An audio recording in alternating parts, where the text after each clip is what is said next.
Hey everybody, so for my new media class, I had to watch a movie called Gamer, which is directed by Mark Neveldine and Brian Taylor, starring Gerard Butler, Amanda Valletta, Michael C. Hall, Logan Lerman, Terry Crews, and Ludacris. Gamer is easily one of the most headache-inducing movies I think I have ever seen. Every shot is either an extreme close up or is stuck in a constant state of shaky cam or constantly moving any which way they want to move it. It's almost as if the directors of this movie don't know what a tripod is. I honestly don't think there was a single static shot in this entire movie. I took notes while I watched this movie, which is a thing that I normally do when I'm at home by myself watching a movie if I'm going to review it or talk about it with other people. That way I know what I want to pinpoint and what I want to talk about. I don't do it a lot in theaters. Sometimes I do if it's a really bad thing, just so I have a few ideas what I'm going to come to in this review. I pulled my notebook out of my backpack a minute and 41 seconds into this movie. And the first thing that I wrote down is this word for word: this is bad, nauseating editing, and terrible colorization. The movie had barely started. It's just the entire movie tries to be a physical version of Call of Duty and does not come off well at all. There are multiple instances where they use first person camera, especially in the action scenes, the quote unquote action scenes, or the gamer scenes where Gerard Butler's fighting for his life. For just they try to make sense of it. He killed his buddy in the movie, but it doesn't come off well, and you have to win 30 rounds of this game to become free, which doesn't make any sense.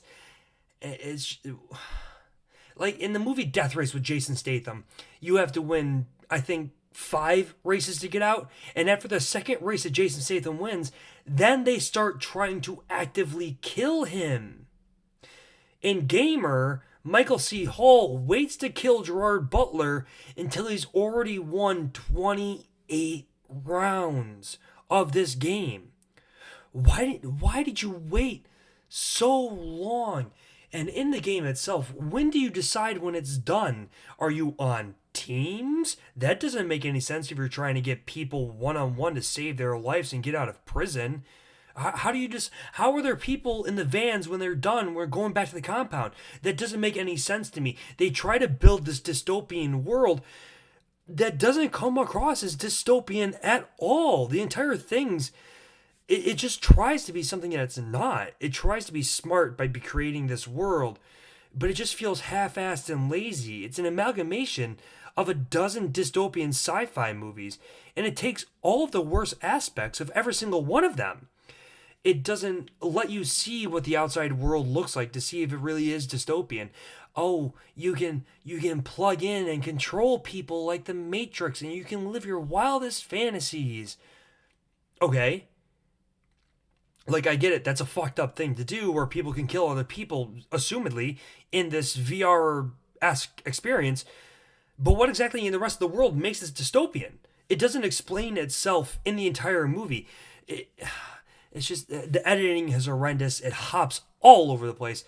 Has some horrible sound design and score choices, and needless action for no reason other than the sake of trying to be cool and having the money to do it. Speaking of which, this movie cost $50 million, and I don't see where 75% of it went. I honestly think this movie is a laundering scheme. And the acting, it's atrocious. Michael C. Hall, who you might know from Dexter, is terrible. At this point, he had been nominated for 3 Golden Globes for Dexter and was truly terrible in this movie. And speaking of which, in 2010, the year after this would come out, he would win his only Golden Globe, but that's beside the point. Every time his character was on screen, I wanted to gouge my eyes out. His plan made no sense, and his character made even less sense. Butler is bad, but I mean, he's bad in just about everything that he does, so I really can't say anything. Plus, Ludacris shows up in this movie for some reason for all of 3 scenes, so he must have needed a paycheck for some reason before Fast and Furious 5 came out and really hit that big cash cow for him. This movie is flat out bad. It really is. It's not interesting. It's poorly put together, paced terribly, has nauseating editing, as I said. Some of the worst acting I think I've ever seen from everybody in this movie involved, side characters, main characters, everybody. And to think about it, the guys who directed this movie directed my favorite Jason Statham movie in Crank. I'm going to give Gamer a 2.2 out of 10.